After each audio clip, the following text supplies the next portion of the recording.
Hey there, everybody. Perfect timing for the tornado sirens again. It's the first of the month. It's the first Wednesday, like it always happens, right? Um, Welcome to the marketing stream. I'm Vicki O'Neill, your host, and I have now returned to Ohio after being away for 2 weeks in Hawaii. Yes, it was absolutely wonderful weather-wise, especially in comparison to the Ohio weather.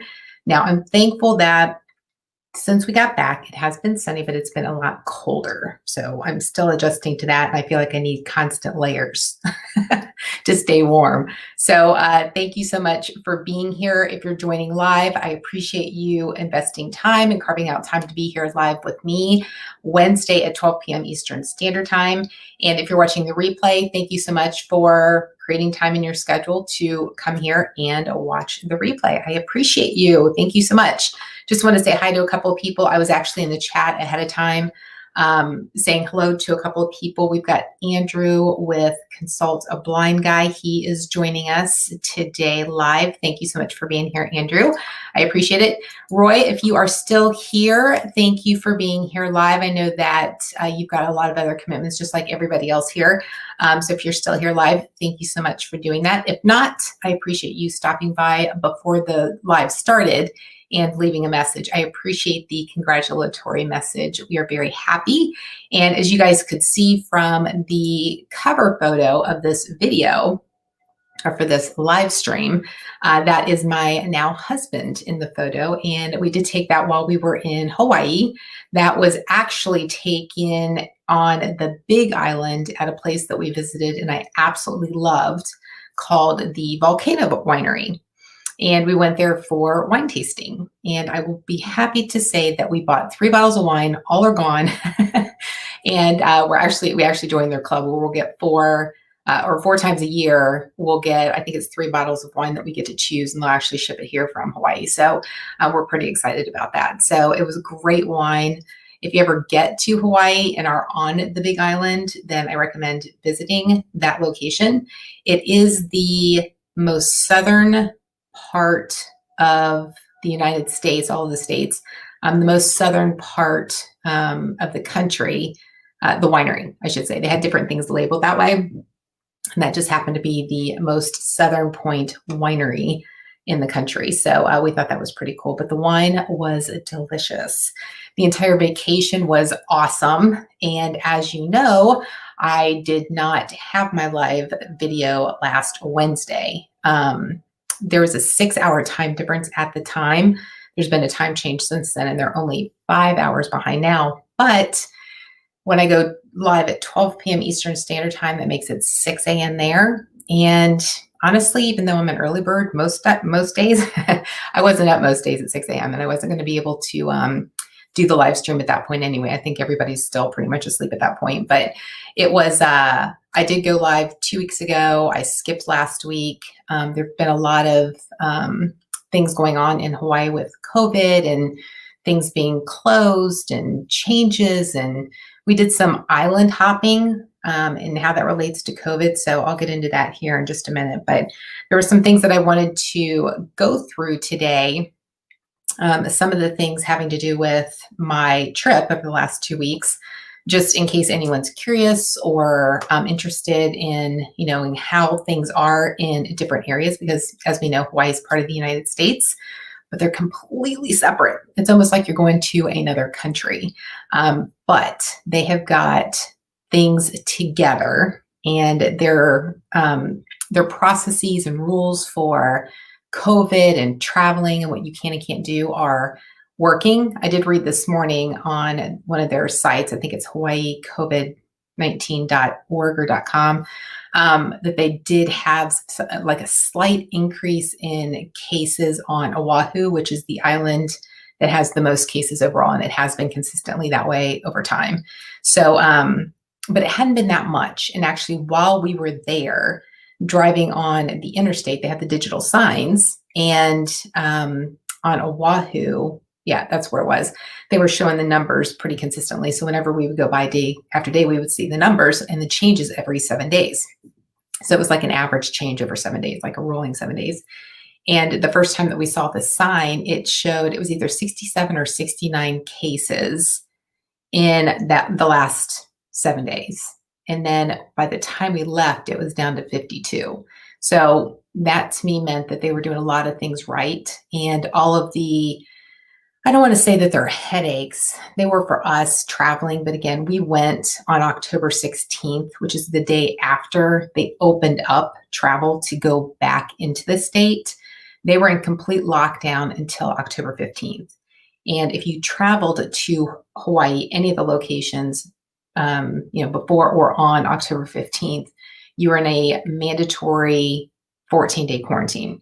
So it didn't matter your situation. If you were out of the state, you came into the state, it was mandatory 14-day quarantine. Of course, we did not want to spend our vacation that way. So we waited until after then. So we did get there on the 16th. Nothing like waiting, right? We went the exact same next day. So we went there, and the reason being is the timing. People were just like, well, why didn't you just wait a little bit to kind of see how things would change or to see if things would be more open than they were? And the big reason why we wanted to go at that point is because we wanted to get married. And we had a date in mind, and it was 10/20/20. So 10/20/2020. I know. If you look at that in just 10/20/20 in Roman numerals, it's X/XX/XX. So we thought that was pretty cool, but it'll also be easy to remember. So we got married, and that was the whole thing. Is we were working with a timeline that we wanted to make it work. And the reason why we didn't talk about it ahead of time is because there were so many different things changing, and we wanted to make sure that things were going to not go to plan, because we ended up changing some things, not because of COVID, but just because of our preferences once we got there. And just wanted to, make sure that it was, happening the way that we wanted it to. Hey, D90 Bell, thanks for joining today. I appreciate it. Yeah, I will let him know that you said hi as well. Thanks for being here, driving back home. Okay, awesome. Enjoy the drive. Hope it's safe too. So that was with the COVID kind of situation, and just the reason for, waiting and not really telling people why we were getting married. That we told some people, but it just wasn't a consistent, like, hey, we're getting married.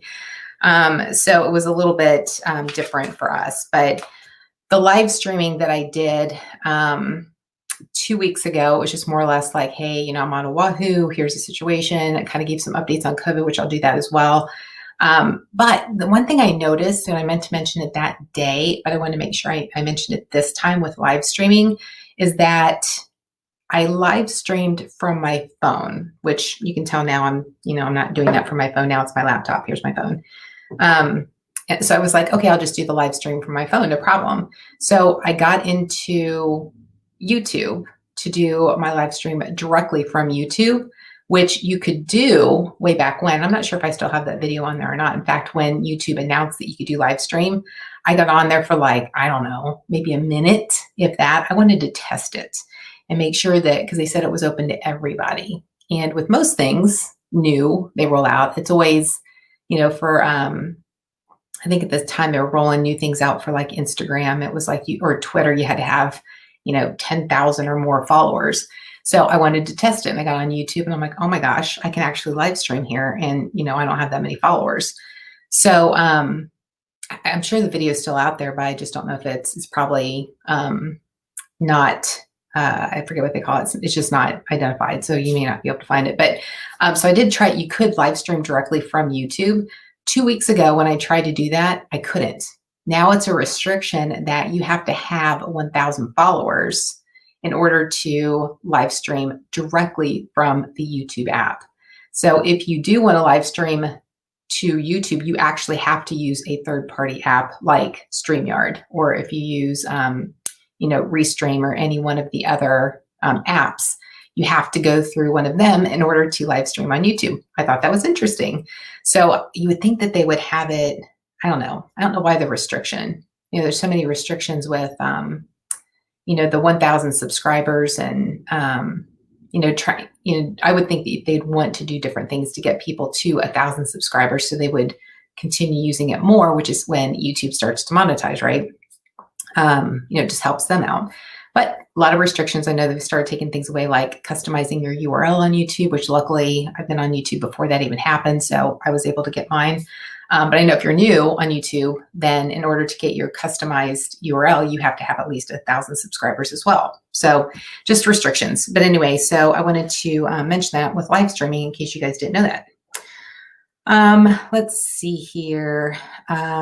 With live streaming, there was something that I've actually talked to a couple people about this now. I've been live streaming every week outside of last week being on vacation for, I know it's been over 25 weeks. I think I started back in April.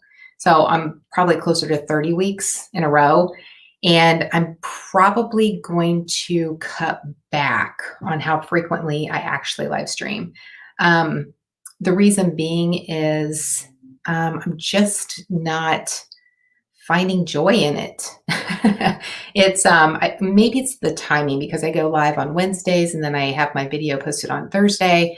Plus I have my podcast and my blog, and it's just a lot of, in fact, this is probably the easiest of all of those, right? Because you don't have to, I mean, you have to plan for it, but you don't have any like editing you have to do, or, the live stream is the live stream. So you don't have to, like, even with a blog, you have to sit there, think about it, type it, retype it, whatever.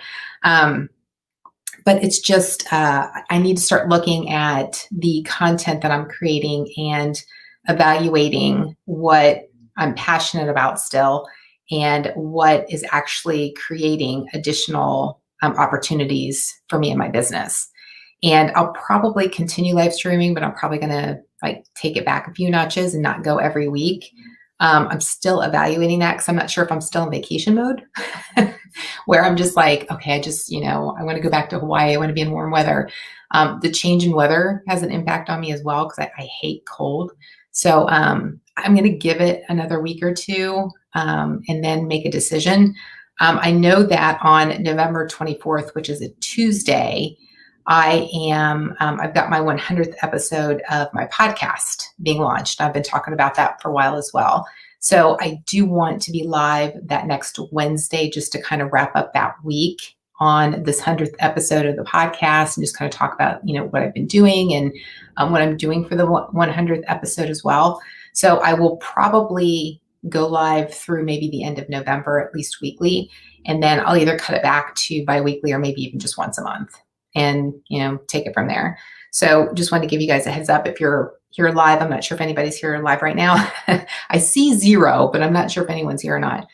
Or if you're watching the replay as well. Okay, so one of the other things that I wanted to mention, as you'll see from the title, is I had talked about QR codes, which have made their way, I think this was like back in the early 2010s.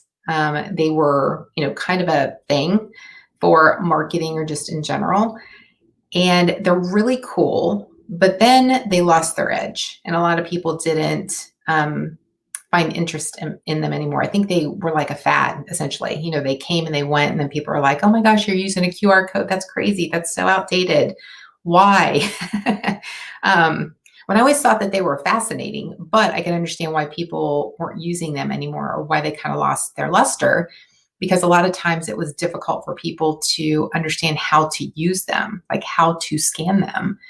Back in the early day, you actually had to have a QR code app in order to specifically scan a QR code, which would take you to any number of places. It could be a website, it could be to a sign up page, it could be to, a special deal. I actually participated in it was called a scavenger hunt. So instead of a scavenger hunt, it was a scavenger hunt. And it was at a local outdoor type shopping area where there were QR codes and different businesses or different retail stores would participate. And you would get clues and you would have to navigate from store to store. And it was a game. So they had this company had gamified QR codes, and it was really cool.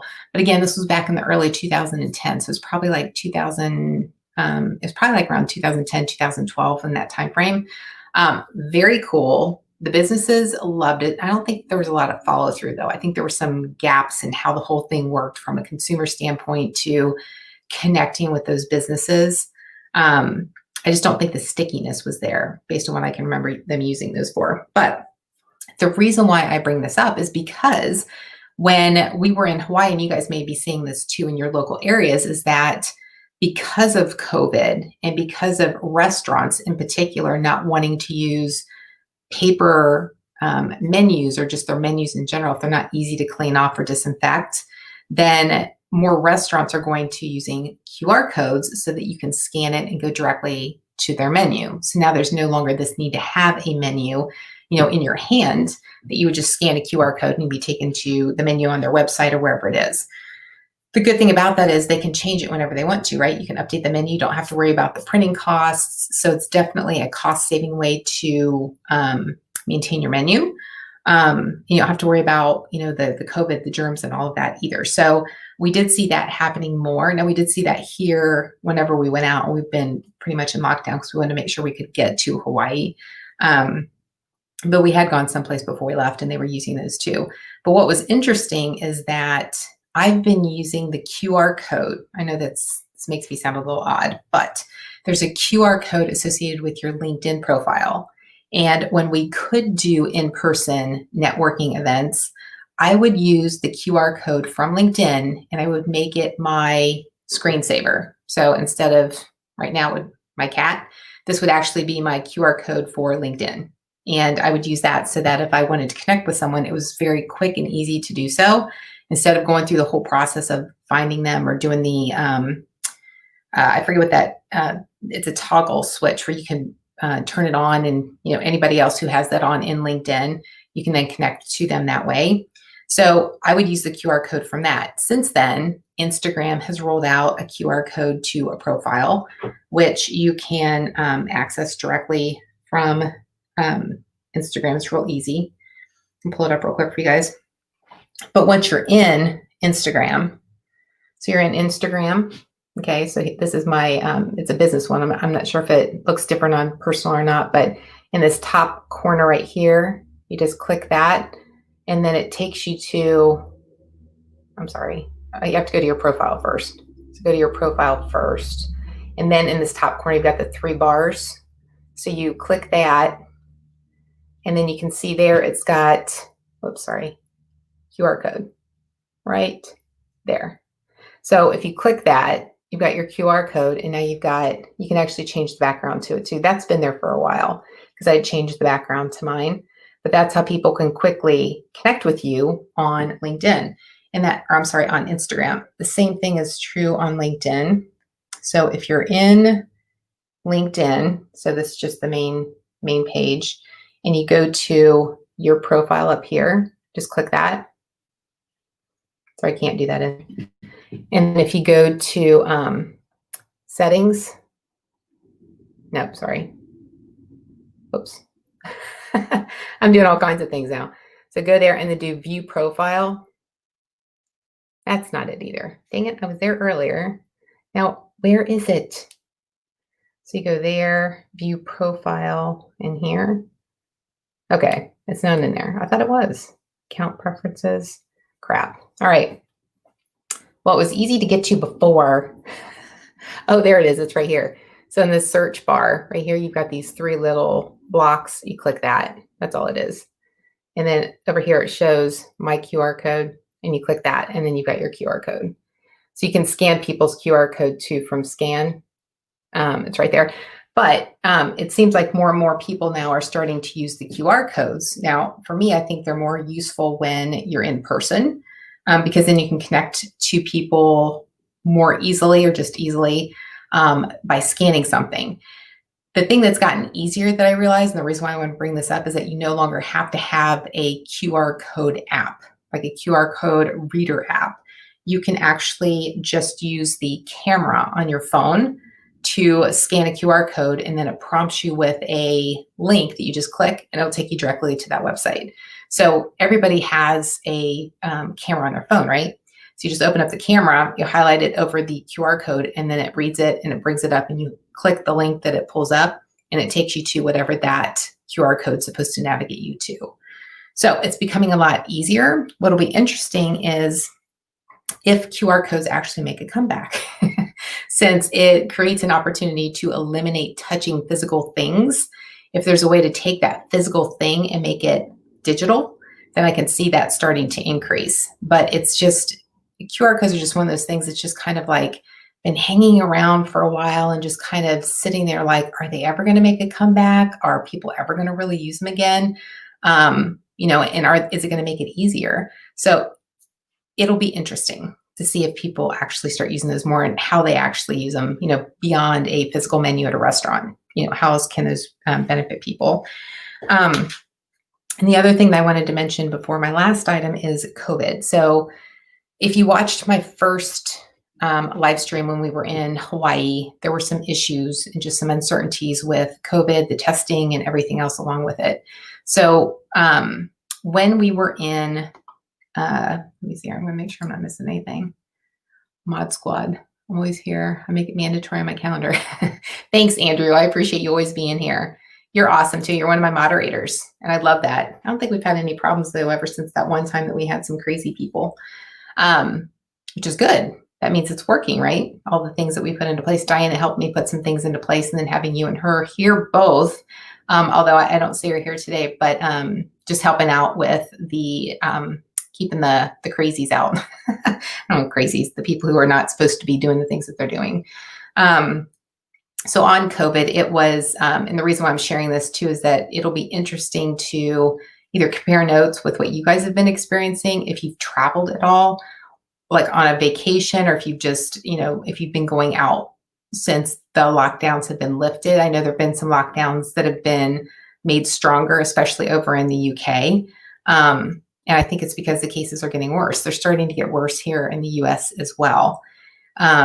So it'll be interesting to see what happens through the winter and see if the lockdowns become more strict here as well. So that would not be good. But over there, it was, we ended up having 3 COVID tests. Keep in mind, we never had any signs of COVID.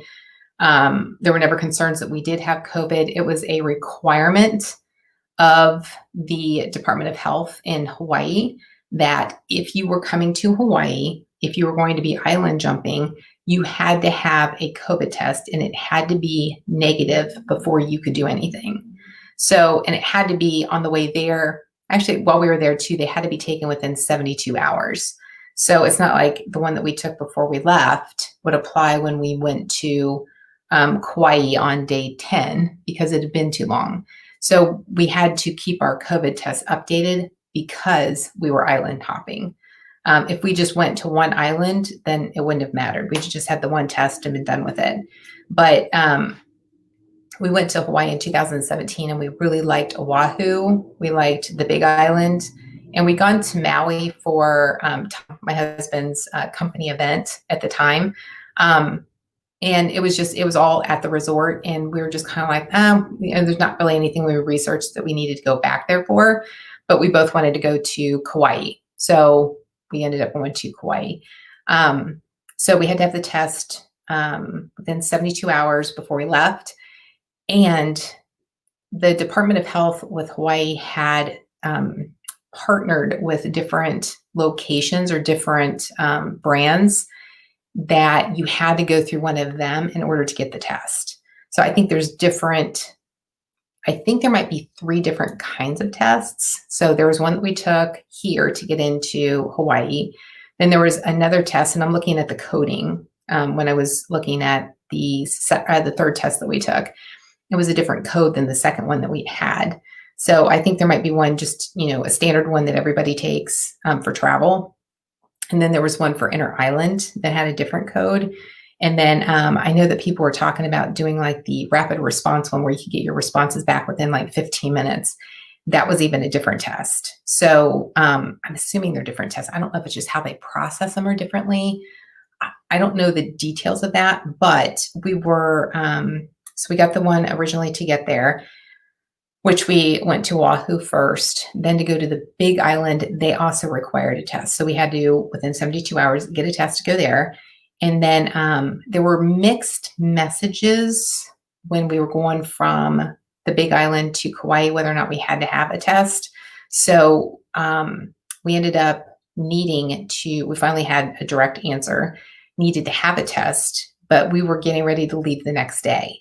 And the other 2 tests had taken like 24 to 36 hours to get the results back. So we were concerned. Went ahead, took the test, flew to Oahu, because at that point, going from the Big Island to Oahu, you did not have to have another test, thankfully. So we had to wait. Then we decided to go ahead and fly to Kauai and just wait. We're like, well, what's going to happen? Are they going to keep us at the airport because we don't have the results back yet? Or if we're going to the hotel, how are we going to get there? Because they won't let us rent a car. Are we going to be able to get into a taxi? Is anybody, or an Uber, is anybody even going to want to take us? So there were a lot of unknowns when we got on the plane to go to Kauai, because we did not have our test results back. Now, we knew we were negative, but it doesn't matter. And that was another way that they were using QR codes, which I thought was interesting, but it worked out really well. And the whole process that they had when they were in Hawaii, like when you landed in the airports, very structured. They had everything together. If you did what you needed to do, and they told you ahead of time what you had to do, it made it super easy. So we were told to use travel.hawaii.gov for everything. So we did, and it was keeping track of our trips and our COVID tests, and even had, if you wanted to do daily check-ins, then we could do that as well, but they told us we didn't have to. But that was another way that they were using QR codes. So they would you'd upload your trip and your COVID test results, and everything would be in one place. So there were some places that were like, we need to see your QR code, we need to see your test results, and they would read through it to make sure that that was legitimate, and make sure it was from a place that qualified for being there.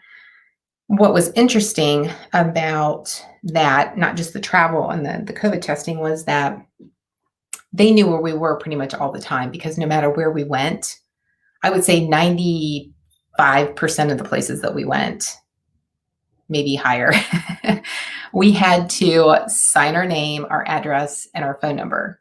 They wanted to know who was there. And it wasn't just us because we were traveling, but it was the places that we went. They wanted to know who you were. Some places actually did the temperature check.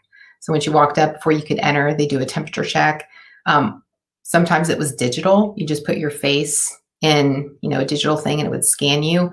Other times they would have that one thermometer. They would just point at your head. We had somebody test our temperature on our wrist, which I thought was interesting. I don't think I've ever had that happen before, ever. So they were doing that. They were tracking where we were. It was very structured, very organized. It seemed like, at least from an outside perspective, again, we were almost in complete lockdown before we left because we didn't want to get it. So it was an interesting experience, but there were so many rules and so many things that were changing constantly. And I think it was just because they didn't know what they didn't know. And they were changing along the way to make sure that they were keeping everybody safe and making sure that they were doing all the right things, that if a case was identified, that they could track those people no matter where they were, which made sense because we're doing that now, right? And we have been since way back when. Their tracking was just really good, the way that they had it in place. It was funny, even after, because we were there for 2 weeks, even after, 10 days, we were still walking out of the hotel room without our mask on. So it was like this constant check. Do you have your mask? Do you have your mask? Do you have your mask? Because you had to have it on all the time. So coming back here was actually a relief, because I'm like, I hate wearing a mask. Like, it's hard for me to breathe. I don't even know why. But it was, that was a lot to have to put the mask on all the time. And what was really good to see is that pretty much everywhere we went, including the airports, there was hand sanitizer everywhere. And there were different kinds, but they made it very accessible to people so that you can make sure that you're doing the right things. Okay, so they're tracking you, they're taking your temperature, and they're providing you with hand sanitizer. So we were just very conscious of, if we had to use the pen at the countertop to leave our name, number, and address, then it was like, I just touched a pen that other people touched. So you put it down and find the hand sanitizer just to make sure that we were taking all precautions. Because you just don't know what you don't know, right? We don't, I know that one of the side effects, or one of the signs that that you've got COVID, outside of, the shortness of breath and the chest pains and the coughing and that kind of stuff. You can have it if you've lost your taste and you've lost your smell. So those could be the only symptoms that you have, or you could just have like cold symptoms. And one of the things that I know, because my daughter Kendra, I think I talked about that way back when she had COVID, she had lost her taste and smell. And she had heard that you get it back around day 14 for her, like her age. I don't know if it depends on age or whatever, because I know it takes longer for some other people, but she'd gotten it back around day 14. And she's like, oh, thank God, because she loves to eat. And, I do too. I love my food, love to taste it. So she got it back, very thankful. Then all of a sudden it came back like 2 months later. And it wasn't that she had lost her taste and smell. She had actually lost the ability to taste and smell appropriately. So different things. And it wasn't necessarily just food. It was like her body wash. It could be the soap that she used with dishes, or different foods and drinks started to have a metallic smell and taste, like a really disgusting one. Even toothpaste, like trying to brush your teeth and get that taste out of your mouth, wasn't working. So when I think of that, like, I love to eat. So I don't want to lose my taste of myself. So we were doing what we could to make sure that we weren't going to have that happen. And same thing coming back here. It's like, we're, obviously still going to take precautions because we don't want that to happen. Because I just can't even imagine. And there's probably not enough time that's elapsed yet, because Kendra's keeping her finger on the pulse with research to see, these different people that she's researched to see if there's some consistencies, and there is, with other people getting that lack of taste and smell back, or having that metallic type nasty like association with it. And it doesn't go away as of right now. It's something that sticks with you. And I don't know that it gets worse or any better, but at this point, there's just not enough information. So I want to keep that for as long as I can. So that was the other thing that was just interesting. But yeah, so they were like all over, and it was good. It was just as a traveler, and knowing that that's where we were getting married, and having our honeymoon, and wanting to have the freedom to do the things that we wanted to do and shop where we wanted to shop. There were a lot of places had gone out of business, or places hadn't opened yet, and they weren't planning on opening up until either November 1st, the day after we left, or some were saying not until December, some were saying not until after the beginning of the year. So we missed out on the freedom of being able to support local businesses, or to enjoy all the different types of restaurants that we wanted to, because some still weren't open, unfortunately. So, or had to close their doors completely, just like, other places in the world. So it was just, it was good. It was good to see it. It was good to experience it. And it was interesting just to see how a state, or, a geography like them that's so remote out in the middle of the Pacific, actually function, given all of the scenarios that they had, and why they had such strict rules and regulations in place to protect the people of Hawaii. So it was good to see. It really was. Okay, the last thing I wanted to mention is, I know the last few weeks, last month or so, I haven't focused on anything really marketing related. And I want to get back to that, because I know this is called the marketing stream. I'm a marketing person. I love marketing, and I want to get back into those topics. So if there are topics that you want me to cover, or if there's anything in particular that you want me to talk about, if you want to be a guest on the marketing stream, I would love to have a guest. I've had a couple of people, actually I've had 3 guests, I think, maybe 4. 3? I think I've had 3 guests. If you'd be interested in being a guest on a live show, then let me know. You can either leave a message in the comments. If you're here live right now, let me know. If you're not here live, you're watching the replay, leave me a comment. If you don't want to leave it publicly, you can send me a message at my email. My direct email is Vicki, VICKI, at VickiO'Neill.com. So it's my name, is my domain. So you can go to that as well and send me a chat, or connect with me on your favorite social media platform. We can do it that way too, whatever works for you. Or if you have suggestions on topics, I would love to hear from you, because I'm here not for me. I'm here for you. And I want to help you with your business however I can, with the marketing knowledge that I'm very grateful that I've had over these, 25 plus years. And I want to share that with you. So if there's a way that I can do that and be more effective and help you in the end, then that is ultimately what I'm here for. So yes, definitely let me know. Let's see here. Andrew, no tests for me. You haven't had any COVID tests or any need to have COVID tests, Andrew? That's good if you have not. We did not need to have any of those either prior to going to Hawaii. So that was good. Yeah, it was interesting. Not a fan of the testing itself. They stick a huge swab up your nose, and I don't like anything in my nose. I don't even like nose spray. Like, no. And so that was extremely uncomfortable. So you kind of have to put yourself in a place of, okay, I'm not going to think about it, and just take a deep breath and just let the 10 seconds on each side pass and then just move on. But man, it just, talk about making your eyes water. Whew, that was interesting.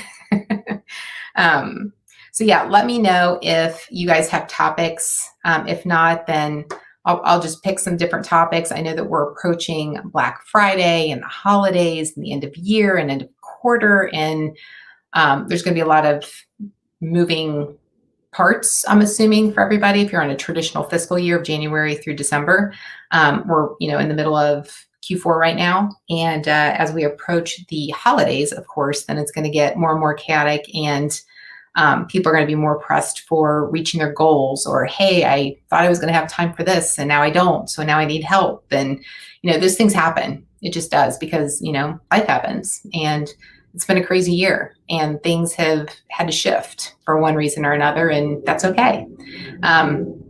If there's goals that you're not able to reach this year because of all the changes and all the chaos, then just tell yourself it's okay and put it on for next year if it still makes sense to do so. But if it's something that you need to get done this year, and you need it to, take that next step in your business or next step in your life in 2021, and you need to put it on the docket for this year, then put it on there and set little tiny steps that are going to help you get to that point. Make it realistic, and, make sure you reward yourself along the way. Hey, we should all be rewarding ourselves right now for whatever we can accomplish because of all the craziness and because of the challenges that I'm confident that we've all had to overcome or deal with, or just, be able to help others with as well. So make sure that you're rewarding yourself for that. And that was one of the great things about taking time away. Tom and I hadn't had a vacation since 2017. I took a vacation with my daughters in 2018 to California for a week. But to actually step away and decompress and not do any work and not think about any work, it's a tough transition at first. But then you get to the point where you're just like, oh my gosh, why didn't we do this sooner? And it doesn't even have to be, a week or 2 week. Every week I religiously take Saturday off. I don't do anything. I could, I may clean the house, I'll sit around all day long and watch movies if I need to, because that's my way of just decompressing and switching my mind off in order to switch it back on Sunday. So I do that every single week on Saturdays. It's my day off.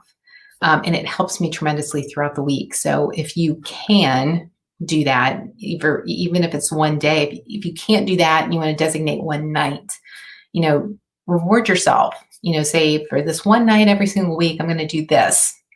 And it's not going to involve anything work related.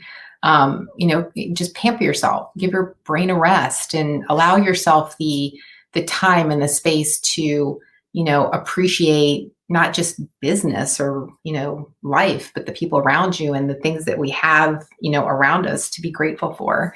And I know it can be challenging to even think in those ways sometimes because we get so caught up in everything else, but it really does make a difference if you take time in the morning, which I do. I don't talk about it a lot, but every single day I write down in my head, I used to write it down in the journal, what I'm thankful for, and it can be as simple as, that I have a roof over my head, food in my belly, and 2 daughters that I'm grateful for. There's all kinds of things if you think about it and just focus on those things. And it's a great way to start your day, or even if you're going through a hard time, to focus on some of those positive things to at least give you some relief in whatever it is that you're going through, because it can be challenging. And just reach out to people if you need them. That's really important to do as well. and surround yourself with positive people and people who can lift you up and make you a better person and help you through the tough times. I know that kind of got off track, but I think it's important to say, especially now, since I'm still not 100% back into my job. I'm still trying to get back into the grind of everyday life. So I think I'm just still in that middle point of, sharing and focusing on those other things that are important too. So hopefully you guys are doing the same. Go back here real quick. I see Andrew has a couple questions. Let's go back here. The first one question. Do you recommend boosting posts on Facebook? I would say if it is something that is, I wouldn't say to boost posts just to boost them. I would say if you have a post like you're promoting a new product or you're promoting a new business or a course or something specific that you want to draw attention to, and it's for a limited amount of time, I would say yes, definitely consider boosting a post on Facebook. As long as that's where your target audience is and that's where you're going to get the biggest bang for your buck, essentially, then yeah, I would say that you should go ahead and boost a post.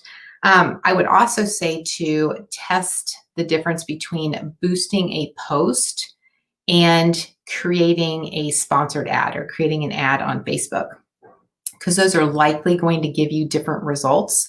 But the only way that you can test that out is to have a similar post that, even if it was from like a month ago, and create a brand new ad and then have your targeting be the same so you can do an even comparison. If you have the budget to do so. Now, I know a lot of people this year and especially recently don't have the extra dollars to do that. But if you do have the extra dollars to do that, then I would say to compare those and see which one's actually going to provide you with more value. If you're wanting to get people to sign up for a course or buy a product or subscribe to your Facebook page, your website, just look at that and see, which one helps out the most. And then you'll know for the next time, instead of doing an ad, you're going to do a boost. So you probably hear a lot more people say just to do an ad instead of boost. But if you've got a really good post that you could use and it worked well in the algorithm, then I would say go ahead and boost it. I'm sorry, my nose is itchy. I got allergies again popping up. They were fine in Hawaii. See, I need to move to Hawaii. Do you do time blocking? Yes. And here this week I have not. So we got back on Sunday, and just with the time difference, and I don't even know when we slept because of the time difference. Like we took a red eye, and I had gone like, I don't know, it was over, I think it was close to like 36 hours without sleep. And I typically do my time blocking on Sunday to prepare me for the next week. And I love it because it's super helpful. It keeps me on task, and I'm also more productive than if I just kind of fly by the seat of my pants. And I'm seeing that this week because I did not do it on Sunday. And I'm just like, I still feel kind of lost. Like I'm not in the groove and I'm not doing the things that are going to keep me most productive this week. So it is a little frustrating. So I would say if you can, time blocking helps me tremendously. So if that's helpful to you, and I always recommend to my clients that they time block as well, because it really does help with productivity and just making sure that if you've got a set of goals that you're trying to reach, especially now getting close to the end of the year, if you haven't achieved those goals, then it'll help you stay on task, and breaking them down into smaller pieces will help with that too. Andrew, do you do any time blocking? I'd like to know that too. I know that you're super busy, so I wonder if you do that. Also, notice you have been standing more during the streams. Do you notice a big difference in the energy or quality of the stream? Great question. That's so funny because I was sitting before I started and I'm like, you know what? I think I'm going to stand. I do notice I have a different energy when I stand. I was also sitting all morning and only getting up to go get some more coffee or get breakfast. But I do notice that standing for me gives me more energy. And I also can shift my weight and kind of, do this, which is helpful for me. Given the preference of standing or sitting, I would actually prefer standing. So that could be that as well. But it does help me with staying on task. And when I'm sitting, I find that I'm a little bit more distracted. So it definitely helps me with energy. Let me know if it helps you too, Andrew, because I know that you do your live streams, but I think you sit most of the time. when I've seen you.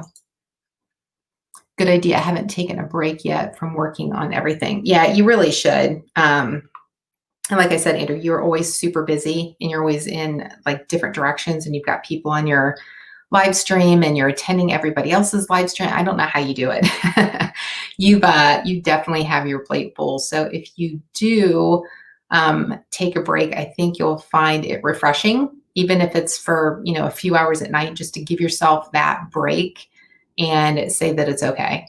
Everything can wait. It just will. Nothing's gonna, create a fire, or it's not gonna become like this world-ending, catastrophe if you take time off and it waits till tomorrow. So I always suggest, especially if you're really crazy busy, and if you're not in the middle of, creating something that has a deadline, even though it's good to take maybe 15-minute breaks for that. Like an online course that you want to launch at the end of the month, and if you're under a strict deadline, you're only so much time. And if you want to make sure that you hit that deadline, you have to make sure you do what you got to do. But breaks are healthy, not just for your brain, but just your overall mental health and energy level and focus. I think it helps a lot. I don't know if enough people take breaks or realize that it's okay to take breaks. So that's just my 2 cents. Yes, I started time blocking a couple weeks ago, and I'm also tracking time on some things yet to better time block for those tasks so I can get everything set up for my time blocking. Yeah, it actually is. And I time block time on Sundays to plan and prepare for the next week. So I used to be, it's more flexible now.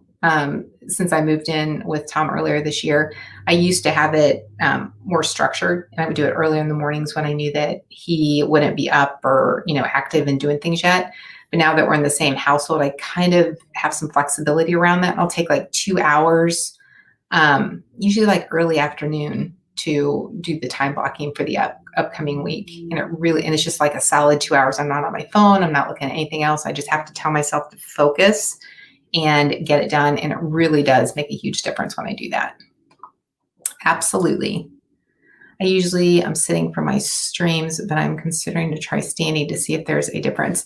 Yeah, it can't hurt to do, to try it. So I would just say to see if it does make a difference, Andrew, and see if you notice a difference in your energy level. And then also ask your audience too, to see if they notice an energy level, maybe not at that particular time, or maybe towards the end of the stream, and see if they notice as well. So it's interesting that you asked that question. Do you notice an energy difference with me between when I'm sitting and I'm standing? I know it's been a while probably since I sat during a live stream, because I know the last one I did outside when we were on Oahu. But I think I try to do them standing, I think. And then like my videos that I upload on Thursdays are typically sitting. Sometimes those are standing too, but that's interesting. Let me know. Let me know if you notice the difference. All right. That's all I have. If you have any other questions, let me know. Andrew, thanks so much for your questions. Those were great questions. I love answering questions, and hopefully the answer on Facebook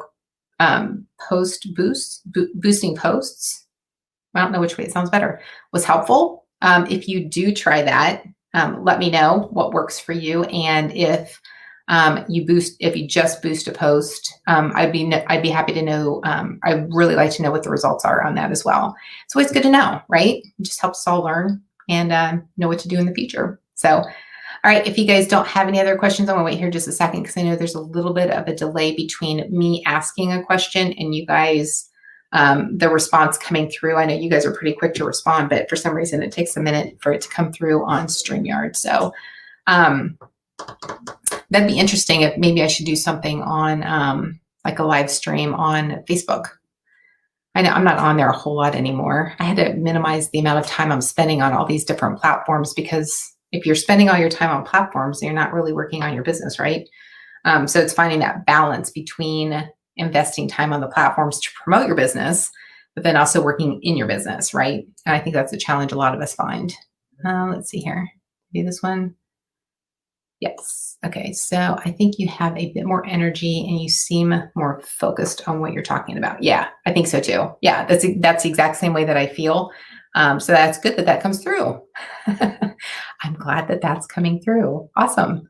Thank you. I appreciate you answering that for me. All right. I think that's it. I think it's what, 50. Oh, that's probably my longest live stream ever. I went 50 minutes. I think even longer than like my interviews. So that's interesting. I know there wasn't a whole lot of helpful tips in this video. And like I said, I'll go back to doing more marketing topics in the future. Hopefully that was like a good break though. Not just getting to know me a little bit better, but also getting to know, just some different experiences that have been going on in my life. Not that it matters too much, but just talking about it maybe. So hopefully that was helpful. I know I tend to focus a lot of my efforts on the live streams, the uploaded videos, even in my social media posts. A lot of those are all work related.